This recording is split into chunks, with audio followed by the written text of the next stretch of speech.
Hi friends, web test എങ്ങനെയാണെന്ന് perform ചെയ്യുന്നതെന്ന് നമുക്ക് ഡീറ്റെയിൽ ആയിട്ട് കാണാം. ഓക്കെ, ആദ്യമായിട്ടാണ് എൻ്റെ ചാനൽ കാണുന്നതെങ്കിൽ സബ്സ്ക്രൈബ് ചെയ്യുക, ബെല്ലൈക്കൺ കൂടെ പ്രസ് ചെയ്യുക. എന്നാൽ മാത്രമേ നിങ്ങൾക്ക് നോട്ടിഫിക്കേഷൻസ് വരികയുള്ളൂ.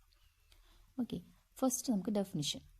The Weber test is a simple bedside hearing test used to assess lateralization of sound using a tuning fork. Okay, tuning fork use ചെയ്തിട്ട് ഹിയറിംഗ് ഇമ്പയർമെൻറ്റ് അസസ് ചെയ്യുന്നൊരു ടെസ്റ്റാണ് വെബർ ടെസ്റ്റ് എന്ന് പറഞ്ഞാൽ. ഓക്കെ, സോ ലാറ്ററലൈസേഷൻ എന്ന് പറഞ്ഞാൽ അതിൻ്റെ meaning എന്താണ്? Lateralisation meaning sound is heard more in one ear than the other ear. അല്ലെ, ഏതെങ്കിലും ഒരു ഇയറിൽ കൂടുതലായിരിക്കും സൗണ്ട് കേൾക്കുക.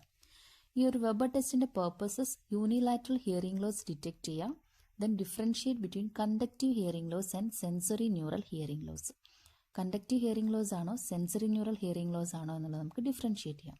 First, conductive hearing loss meaning എന്താണ്? It occurs when sound cannot passes properly through the outer ear or middle ear to reach the inner ear. Inner ഇയറിലേക്ക് പ്രോപ്പറായിട്ട് sound pass ചെയ്യുന്നില്ല. ഇതാണ് കണ്ടക്റ്റീവ് ഹിയറിംഗ് ലോസ് എന്ന് പറയുന്നത്. Okay, ഇത് ഒക്കേർ ചെയ്യുന്നതിൻ്റെ reasons, ഇതിൻ്റെ കണ്ടക്റ്റീവ് ഹിയറിംഗ് ലോസ് വരാനുള്ള റീസൺസ്, കോസസ് എന്ന് പറയുന്നത് ear wax, ear infection, perforated ear drum, fluid in the middle ear. ഇത്രയും റീസൺസ് കാരണമാണ് ഇന്നർ ഇയറിലേക്ക് സൗണ്ട് വേവ്സ് വരാത്തത്. അതിനാണ് നമ്മൾ കണ്ടക്റ്റീവ് ഹിയറിംഗ് ലോസ് എന്ന് പറയുന്നത്. ക്ലിയർ ആയില്ലേ? Next, sensory neural hearing loss means occurs due to damage in the inner ear or auditory nerve. Auditory നെർവ്സിനോ ഇന്നർ ഇയേഴ്സിനോ ഡാമേജ് വന്നു കഴിഞ്ഞാൽ വരുന്നതാണ് സെൻസറി ന്യൂറൽ ഹിയറിംഗ് ലോസ് എന്ന് പറയുന്നത്. ഇതിൻ്റെ causes ageing, loud noise exposure, nerve damage and certain medications. ഇതെങ്ങനെയാണ് perform ചെയ്യുന്നതെന്ന് നോക്കാം. ഫസ്റ്റ് തന്നെ ട്യൂണിംഗ് ഫോക്ക് സ്ട്രൈക്ക് ചെയ്തിട്ട് നമ്മൾ വെർട്ടെക്സിൽ base of the tuning fork അവിടെ പ്ലേസ് ചെയ്യുന്നു.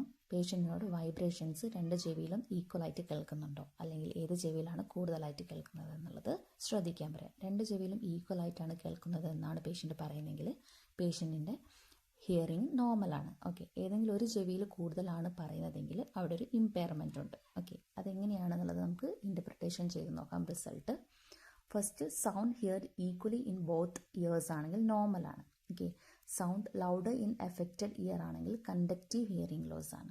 Sound louder in normal ear ആണെങ്കിൽ സെൻസറി ന്യൂറൽ ഹിയറിംഗ് ലോസ് ആണ്.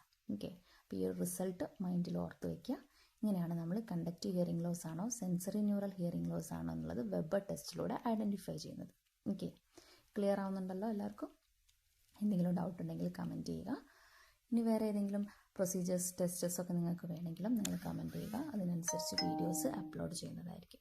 Okay, thank you. ഇതിൻ്റെ കൂടെ തന്നെ നമ്മൾ റിന്നെ ടെസ്റ്റും പെർഫോം ചെയ്യും.